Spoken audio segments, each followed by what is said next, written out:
안녕하십니까. 유영서 목사입니다. 오늘 함께 나눌 말씀은 사도행전 6장 1절부터 7절까지 말씀입니다.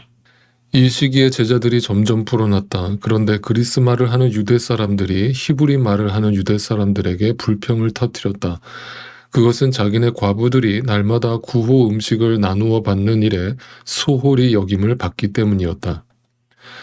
그래서 12사도가 제자들을 모두 불러놓고 말하였다. 우리가 하나님의 말씀을 전하는 일은 제쳐놓고서 음식 베푸는 일에 힘쓰는 것은 좋지 못합니다. 그러니 형제자매 여러분, 신망이 있고 성령과 지혜가 충만한 사람 7을 여러분 가운데서 뽑으십시오. 그러면 그들에게 이 일을 맡기고 우리는 기도하는 일과 말씀을 섬기는 일에 헌신하겠습니다. 모든 사람이 이 말을 좋게 받아들여서 믿음과 성령이 충만한 사람인 스데반과 빌립과 브로고로와 니가노르와 디몬과 바메나와 안디옥 출신의 이방 사람으로서 유대교에 개종한 사람인 니골라를 뽑아서 사도들 앞에 세웠다. 사도들은 기도하고 그들에게 안수하였다. 하나님의 말씀이 계속 퍼져나가서 예루살렘에 있는 제자들의 수가 부쩍 늘어가고 제사장들 가운데서도 이 믿음에 순종하는 사람들이 많았다. 네, 여러분, 신앙의 힘은 균형을 이루는 것에서 나옵니다. 균형이라는 것은 좌로나 우로나 치우치지 않고 하나님 사랑과 이웃 사랑의 균형을 이룬다는 것을 의미합니다. 그것이 성경이 말하는 신앙의 성숙입니다. 그러므로 하나님을 뜨겁게 사랑한다라고 말하는 사람이 내 이웃을 함부로 대할 수 없고, 내 이웃을 함부로 대하는 사람이 하나님을 사랑한다라고 말할 수 없다는 것입니다. 초대교회 안에는 사탄의 끊임없는 공격과 핍박 속에서도 하나님이 기뻐하시는 부흥의 역사가 일어나고 있었습니다. 그러면서 자연스럽게 숫자적인 성장도 함께 일어났습니다. 그러나 그 숫자적 성장이 더해가면서 뭔가 교회 안에 문제들이 하나씩 발생하기 시작합니다. 당시 초대교회 안에는 헬라파 유대인들과 히브리파 유대인들이 함께 공존하고 있었는데 예루살렘 근처였기 때문에 절대 다수가 히브리파 유대인들이 절대 다수를 차지하고 있었습니다. 그런데 그런 상황 속에서 이 헬라파 유대인들이 갑자기 불평을 늘어놓기 시작합니다. 어떤 불평이었는가를 들어보니까 그 교회 안에서 헬라파 유대인들 과부들이 날마다 구호 음식을 나누어 받는 일에 소홀히 여김을 받았다라고 불평을 늘어놓습니다. 다시 말하면 초대교회 안에 일종의 차별이 벌어지는 것이죠. 여기서 우리는 굉장히 의아하죠. 왜냐하면 오늘날 교회의 롤 모델로 제시되고 있는 완벽한 교회의 이상을 보여주고 있는 이 초대교회 안에 이러한 갈등과 또 심지어 차별이 행해지고 있었다라는 것에 우리를 굉장히 당혹스럽게 합니다. 그런데 이것이 바로 이제 인간이 모여있는 유한한 인간이 모여있는 하나의 공동체의 어떤 약점이면서 또 불완전함을 보여주고 있는 장면입니다. 그러니까 우주적 교회로서의 교회는 완벽할지 모르지만 결국 인간이 모여서 만든 어떤 공동체도 지금 이 초대교회 안에서마저도 완벽한 어떤 공동체의 모습은 찾아보기 어렵다라는 것입니다. 그러므로 우리는 이것을 분명히 인지해야 됩니다. 반드시 이 로컬 철치에는 그 안에 문제가 발생하게 되어 있습니다. 그래서 그 문제를 어떻게 극복하느냐, 어떻게 성경적으로 본질적인 것을 붙들고 극복하느냐에 초점이 맞춰져 있어야지 우리 교회는 문제 자체가 일어나지 않습니다. 우리 교회는 전혀 문제가 없을 것입니다 라고 생각하는 것은 굉장히 아니란 생각일 수밖에 없는 것이죠. 어쨌든 이 초대 교회 안에, 그 완벽한 교회 안에도 뭔가 문제가 시작됐습니다. 자, 그러자 그 불평을 듣자마자 12사도가 어떻게 거기에 대해서 대응을 했는가, 성도들을 모두 불러 모아놓고 이렇게 이야기를 했죠. 여러분, 우리가 하나님의 말씀을 전하는 일을 제쳐놓고서 음식을 나누는 일에 몰두하는 것은 옳지 못합니다 라고 평가를 합니다. 자, 뭔가 지금 불평이 들어왔는데 뭔가 우리가 지금 차별을 받고 있다라고 하는 헬라파 유대인들의 불평이 접수됐는데 그것에 대한 어떤 대응이라고 하기에는 뭔가 좀 맞지 않는 듯한 이야기를 하는 것처럼 보입니다. 그런데 잘 보셔야 됩니다. 여기를 좀 진지하게 들여다볼 필요가 있습니다. 이 사도들이 이 얘기를 한 데에는 이유가 있습니다.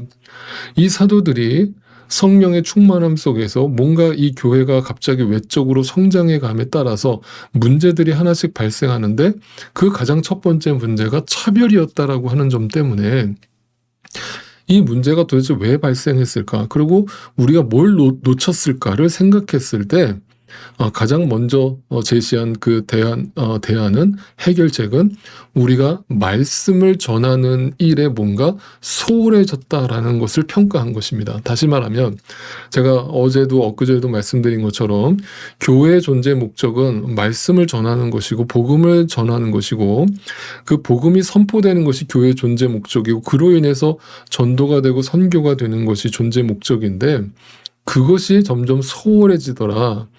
그러니까 우리가 뭔가 지금 본질을 놓치고 있구나라는 생각을 하게 된 겁니다. 그래서 그 본질을 붙잡자라고 지금 해결책을 내놓고 있는 것입니다. 그리고 사도들은 4절에서 그 본질을 다시 한번 언급하는데 뭐라고 얘기합니까? 우리는 기도하는 일과 말씀을 섬기는 일에 헌신하겠습니다. 자, 사도들이 내놓은 두 번째 대안은 기도하는 일과 말씀을 전하는 일에 헌신하겠다라는 것이었습니다. 자, 그리고 나머지 어떤 남을 구제하는 일, 이런 것들을 집사를 통해서 헌신하게 하겠다, 이렇게 대안을 내놨습니다. 이 구절에서 섬기는 일 또는 사역으로 번역된 헬라어 다이코니아를 집중해 볼 필요가 있는데, 원래 사도들은 기도와 말씀으로 사람을 섬기는 종들이었죠. 그런데도 기도와 말씀을 제쳐놓고 단지 식량과 금전으로만 사람을 섬기려다 보니까 헬라파 과부를 섬김의 대상에서 제외하는, 의도하지 않게 차별을 범하게 되는 잘못을 범하고 말았던 것입니다. 즉 다시 말해서 사도들이 기도와 말씀에 집중하겠다라고 말한 이유는 단순히 영적인 것만이 사역이고 사람을 돌보는 것은 사역이 아니라고 생각하는 이분법적인 인식에서 나온 말이 아니라, 사도들은 사람들이 많아짐에 따라서 점점 바빠지고 정신이 없어지는 사이에 어느 순간 기도와 말씀의 본질인 하나님 사랑과 이웃 사랑의 본질을 놓치고 그저 일적으로 사역을 감당하고 있었다라는 것을 깨달은 것입니다. 그리고 그것을 깨닫자마자 성도들에게 도움을 요청하면서 당신들이 좀 우리를 도와서 이 본질이 훼손당하지 않도록 우리와 함께 동역합시다라는 것을 제안한 것입니다. 그러니까 지금 성직이 따로 있고, 지금 그런 허드렛 일, 소위 말하는 교회 봉사 같은 것들은 성도들이 하십시오라고 이거를 이분법적으로 영적인 것과 육적인 것을 구분하고 있는 것이 아닙니다.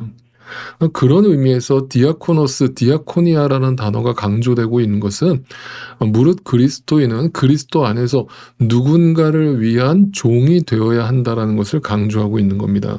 자, 초대교회는 갑자기 숫자적인 부흥을 경험하고 있습니다. 그로 인해서 숫자가 적을 때는 발생하지 않았던 많은 문제들이 발생하기 시작했습니다.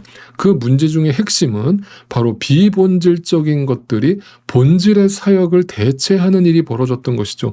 그로 인해서 무엇이 본질인지를 점점 놓쳐가더라는 겁니다. 그리고 정신없이 바쁘게 뭔가 일을 하는데, 뭔가 열심히 교회 일을 하는데 막 사람들은 몰려들고 교회는 점점 성장해 가는데, 도대체 교회의 본질이 무엇이며 교회가 어디로 가야 되는지를, 그 본질을 점점 잃어버리더라는 겁니다. 그걸 깨닫자마자 사도들이 그 대안을 내놓은 것이 말씀 사역, 기도와 말씀의 사역, 본질의 사역, 그걸 통해서 하나님 사랑과 이웃 사랑의 균형을 이루는 사역을 우리가 놓치면 안 된다라는 것을, 그 본질을 다시 한번 성도들과 깨우침을 주었던 것이죠. 그 시선을 잃어버린 결과가 편가르기의 시선으로 헬라파 유대인을 차별하는 모습으로 나타났기 때문이었던 것이죠. 자, 사도들이 그 본질을 회복하는 방법을 분명히 기억하십시오. 기도와 말씀으로 회복하자라고 제안했다라는 것에 주목하십시오.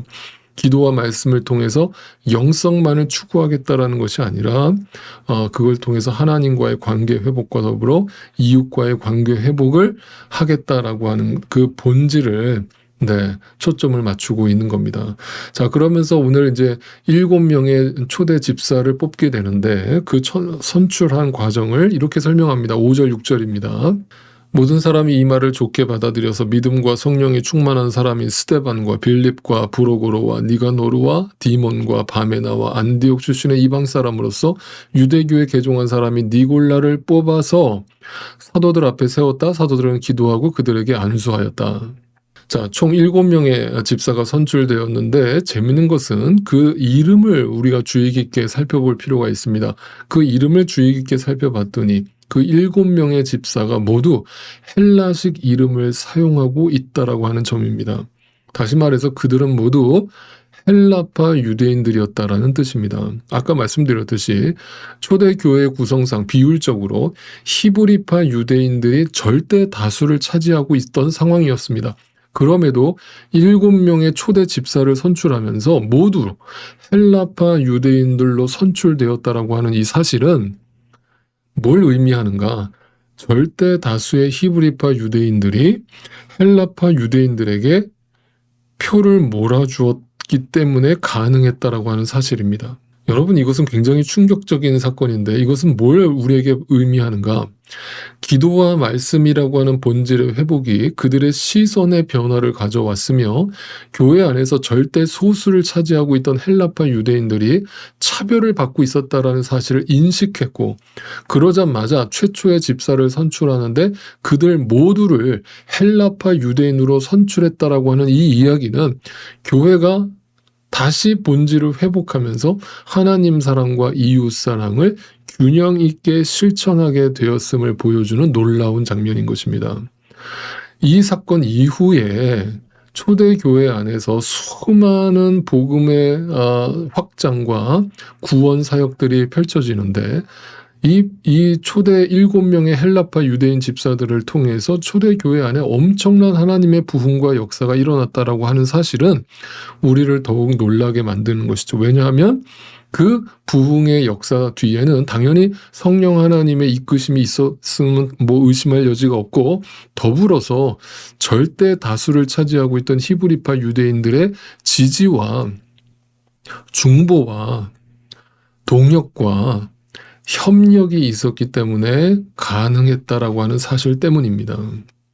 여러분, 분명히 이 사건을 통해서 우리가 기억할 필요가 있습니다. 교회의 본질인 기도와 말씀이 희미해지면 하나님이 보이지 않고, 하나님이 보이지 않으면 동시에 내가 섬겨야 될 이웃, 사람이 보이지 않습니다. 그저 교회라는 이기적 집단을 더 성장시키기 위해서 하나님과 사람을 수단화할 뿐입니다.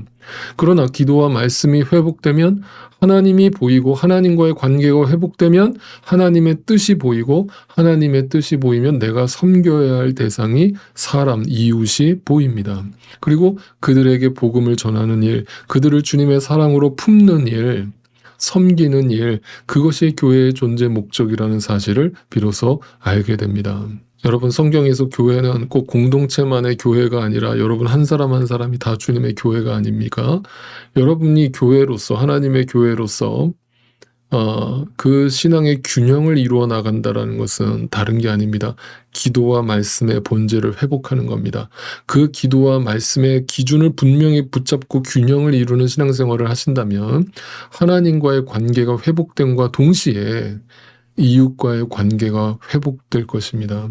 그것을 통해서 하나님의 교회를 향한 진정한 부흥의 역사를 일으키실 것이고, 바로 여러분을 주님의 귀한 도구로 사용하셔서 오늘도 하나님 나라의 확장을 이루어 가실 것입니다. 이 본질을 날마다 놓지 않고 주님 안에서 우리가 함께 동역하고 협력하는 우리 함께하는 교회 모든 성도님들 되시기를 주님의 이름으로 축원드립니다.